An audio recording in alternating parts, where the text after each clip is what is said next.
Bonjour à tous, Théo Duverger, coach et conférencier professionnel. Je suis ravi de vous retrouver aujourd'hui parce que j'ai une surprise pour vous. Aujourd'hui, je voudrais vous présenter Monsieur Christophe Laval. Alors Christophe Laval, c'est un copain, mais pas que. Christophe Laval, c'est un expert. Après avoir dirigé des grandes boîtes, il a été CIO, il a été DRH de grands groupes à l'international. Il s'est passionné pour un sujet très spécifique. Ce sujet, c'est la reconnaissance au travail. Et aujourd'hui, Christophe est l'expert en reconnaissance au travail. C'est lui qu'on interviewe dans le monde entier, c'est lui qu'on fait intervenir dans le monde entier. Il partage son temps entre la France et le Québec notamment pour parler de reconnaissance au travail.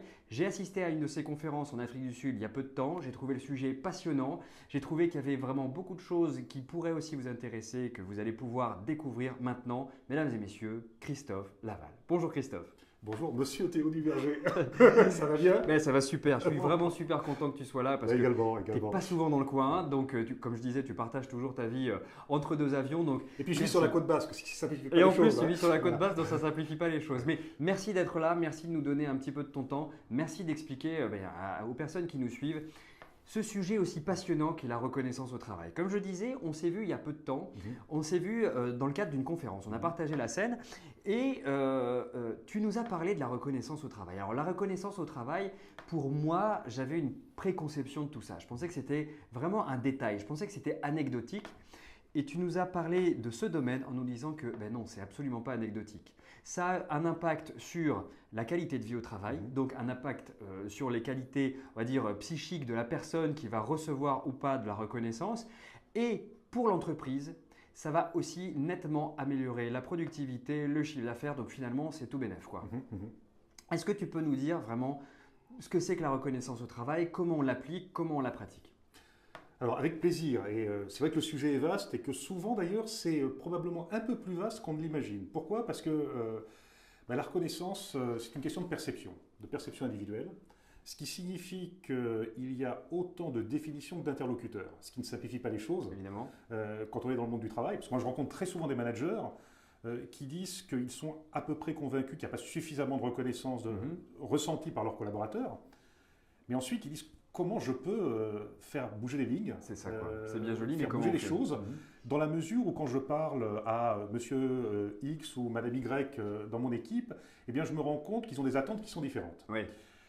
Et pour en revenir sur ce que tu disais au départ, c'est d'autant plus important effectivement que c'est quelque chose qui a un impact absolument décisif sur la santé mentale, Bien sûr. puisque c'est considéré maintenant par tous les experts comme le premier risque psychosocial, Exact. bien avant la charge de travail. D'accord. Et puis que ça a effectivement un impact sur la performance de l'entreprise, puisque tu citais la productivité, l'augmentation du chiffre d'affaires, mais on peut aussi citer la baisse du turnover, on peut citer la baisse de l'absentéisme, Oui, ce que tu disais. la baisse du nombre de jours de grève dans les entreprises. Donc c'est un vrai enjeu. Une fois que j'ai dit ça, qu'on est persuadé que c'est un enjeu, que donc le manager a besoin de trouver comment améliorer la reconnaissance au quotidien, ce qu'il faut bien comprendre, c'est que, je le disais à l'instant, le concept est beaucoup plus large qu'on ne l'imagine au départ. Souvent, on se dit, la reconnaissance est témoigner de la gratitude. Oui. C'est-à-dire, c'est remercier quelqu'un par rapport à ce qu'il a fait. Exactement. Tout va aussi dépendre de ce qu'on entend par ce qu'il a fait, je vais y revenir dans un instant. Mais il y a ce concept de gratitude, et ça, c'est à peu près partagé par tout le monde, c'est évident, on y pense immédiatement. Sauf que la question de la reconnaissance, c'est beaucoup plus large que ça, et on aborde souvent, quand on parle de reconnaissance au travail, la notion de considération. Oui. C'est-à-dire que les gens dans les entreprises, et d'ailleurs en dehors des entreprises, Les sujets sont croisés. souhaitent non seulement être remerciés pour ce qu'ils ont fait, mais ils souhaitent pouvoir participer, être intégrés, co-construire. Et pourquoi? Parce qu'ils disent que quand on fait ça, ils se sentent considérés. Ils se sentent impliqués. Ils se sentent considérés. impliqués. Et donc moi, ce que j'essaye vraiment de défendre et de rappeler à chaque fois, à tout le monde, dirigeants, managers, salariés, agents dans l'administration, c'est que la reconnaissance, eh bien, c'est pas simplement de la gratitude, mais c'est aussi de la considération et qu'il faut viser très large pour parler de reconnaissance au travail. Ça, c'est le premier élément. Deuxième élément, c'est que souvent, quand on parle reconnaissance, on se dit c'est la reconnaissance monétaire, c'est la reconnaissance salaire. Tu disais gratitude, j'avais pensé aussi gratification, c'est Alors, souvent monétaire. oui, ça en fait partie, c'est à la base de la pyramide de Maslow. Mais alors tu vois, moi ce qui m'a étonné, c'est que tu disais que c'était absolument pas la chose la plus importante. C'est pas la chose la plus importante, c'est à partir du moment où il y a un minimum d'équité salariale au sein de l'entreprise, entre les collaborateurs et puis par rapport au marché du travail. Ensuite, derrière, ce qui va vraiment permettre de mobiliser les équipes et d'amener un degré de motivation individuelle largement supérieur, c'est tout ce que j'appelle la reconnaissance non monétaire, c'est-à-dire plein d'autres choses que cette reconnaissance financière. Or, pour arriver à identifier quelles sont toutes les pratiques, tous les leviers à la reconnaissance au travail, ce qu'il faut, c'est comprendre que la reconnaissance, ça recouvre dans n'importe quel type d'organisation, petite, grande, publique, privée, 4 formes, 4 types de reconnaissance. Ah oui. Et là, je m'appuie sur une grille qui a été développée par mon ami Jean-Pierre Brun, qui est professeur de management à l'Université Laval à Québec, qui a développé cette grille il y a 15 ans, et qui dit que dans toute organisation, il y a ce qu'il appelle la reconnaissance existentielle, c'est-à-dire le besoin qu'on a chacun d'être reconnu en tant que personne, Bien sûr. indépendamment du travail que l'on accomplit, Et que ça soit dans d'être l'entreprise ou en dehors, respecté, complètement. de pouvoir reconnaître les idées Bien de sûr. tout un chacun. La reconnaissance de la pratique de travail, comme son nom l'indique, c'est la façon dont le travail est pratiqué, c'est-à-dire en fait c'est la reconnaissance des compétences et de la qualité du travail. La reconnaissance des résultats, ça j'ai jamais besoin d'expliquer, tout le monde ça, sait, tout le monde c'est comprend. contribution par rapport à des objectifs.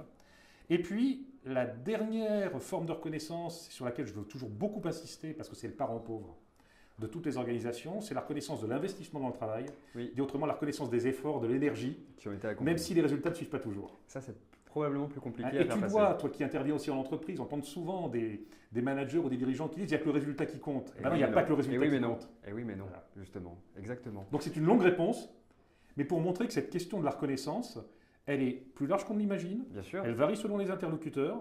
Et puis je rajouterai une dernière chose, c'est qu'on pense souvent de la reconnaissance que le manager témoigne à ses équipes. Mais la reconnaissance est beaucoup plus large. C'est une reconnaissance à 360 degrés, c'est-à-dire que la reconnaissance entre collègues, elle est tout aussi importante que la reconnaissance du manager vis-à-vis de ses équipes. La reconnaissance que le manager reçoit de la part de ses équipes, donc la reconnaissance remontante, elle est aussi fondamentale. Et que la reconnaissance, elle peut aussi être externe, ça peut être la reconnaissance des clients, la reconnaissance des patients dans les hôpitaux, la reconnaissance des usagers dans l'administration.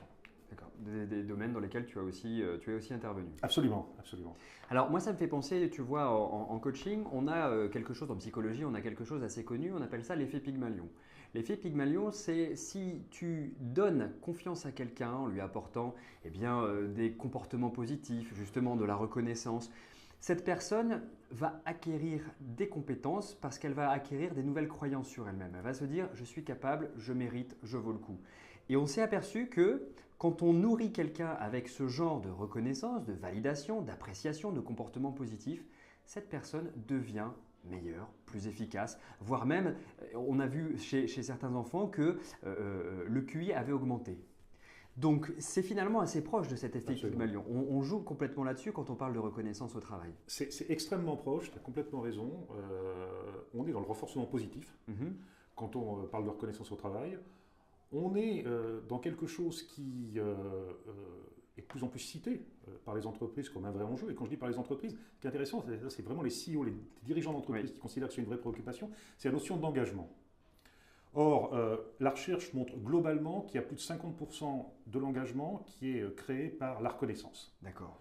Donc, ça veut dire qu'on est vraiment sur cet enjeu de mobilisation.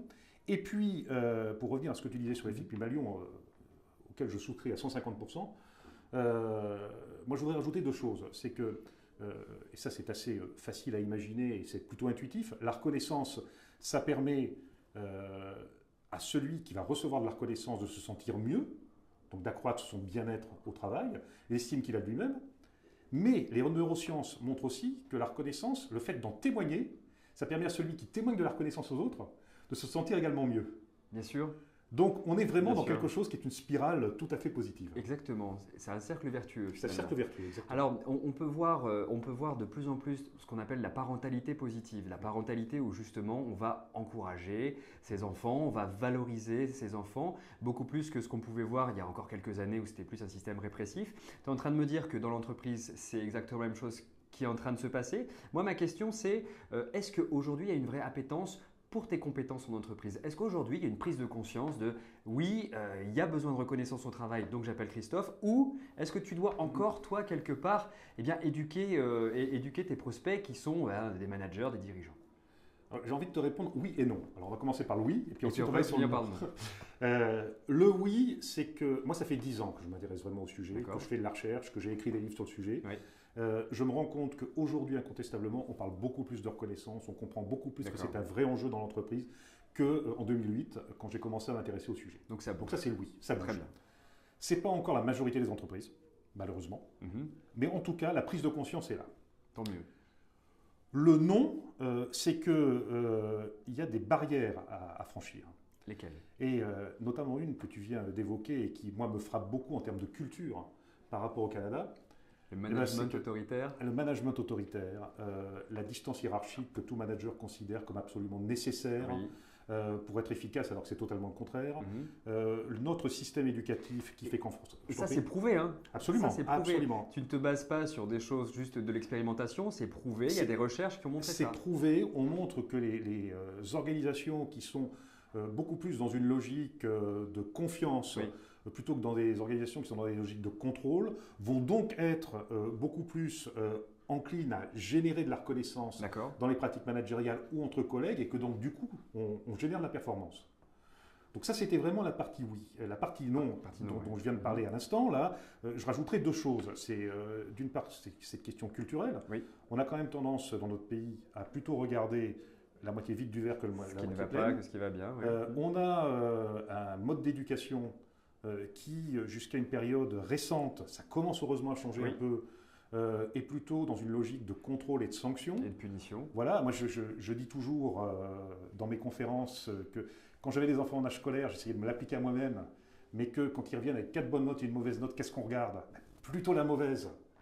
Parce qu'on a été structuré comme ça, et que quand on a été structuré comme ça et qu'on devient manager, on a forcément tendance à agir comme ça. Donc il n'y a aucune raison de culpabiliser les managers, mais ce qu'il faut, c'est leur faire prendre conscience qu'ils ont beaucoup plus intérêt à être dans une logique d'apprentissage, de considérer que le droit à l'erreur, à partir du moment où ce sont des erreurs honnêtes, eh bien c'est quelque chose qui va être vertueux, que en fait la question du droit à l'erreur doit s'accompagner de cette bienveillance. La bienveillance pour moi dans le monde de l'entreprise, c'est l'exigence de résultat dans le respect des personnes, mais considérer que les deux c'est à 50%. L'exigence de résultat, oui, sinon l'entreprise meurt, mais dans le respect des personnes. Voilà. Sinon, l'entreprise va mourir aussi finalement, parce que tu le disais, des grèves, de l'absentéisme. Et puis qu'un échec, c'est une occasion d'apprentissage. Toujours. Un échec n'existe pas. Soit on réussit, soit on apprend. Absolument. Christophe, merci énormément. Merci à toi, encore Théo. une fois pour ton temps. Alors, retenez bien bienveillance, gratitude. Vous retenez que la reconnaissance au travail, eh bien, à partir de lundi, vous commencez. C'est hyper important. Vous avez vu ces quatre cadrans dans lesquels vous pouvez exercer cette bienveillance au travail. Il ne tient plus qu'à vous de vous y mettre. Je vous dis à très bientôt. Salut. Merci, au revoir.